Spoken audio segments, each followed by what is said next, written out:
রাষ্ট্রীয় হকের কথাগুলো মেম্বরের মধ্যে বসে যখন কথাগুলো বলে, তারা সেখান থেকে লিস্ট করে এই সমস্ত ব্যক্তিদেরকে তারা হত্যা করার চেষ্টা করে।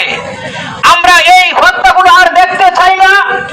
আপনারা ইতিমধ্যে দেখেছেন 17 বছর বাংলাদেশের তৌহিদি জনতা, উলামায়ে কেরাম এই নাস্তিকবাদীদের কাছে জিম্মি ছিল। কথা বলেন ঠিক কিনা?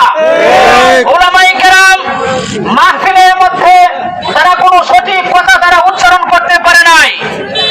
কিন্তু আমরা এমন জিম্মি এই দেশের মধ্যে আর থাকতে চাই না। কথা বলেন ঠিক কিনা? সম্মানিত প্রিয় তৌহিদি জনতা, আজকে এই আমাদের কর্মসূচি থাকবে। আমরা এখান থেকে বিক্ষোভ মিছিল করব। আমরা সরকার মহোদয়কে স্পষ্ট বার্তা দিতে চাই। আজকে এখান থেকে স্পষ্ট বার্তা দিতে চাই, অনতি বিলম্বে এই ইসকন নামক কুলাঙ্গার সংগঠনকে যেন বাংলার জমিন থেকে চিরতরে নিষিদ্ধ ঘোষণা করে।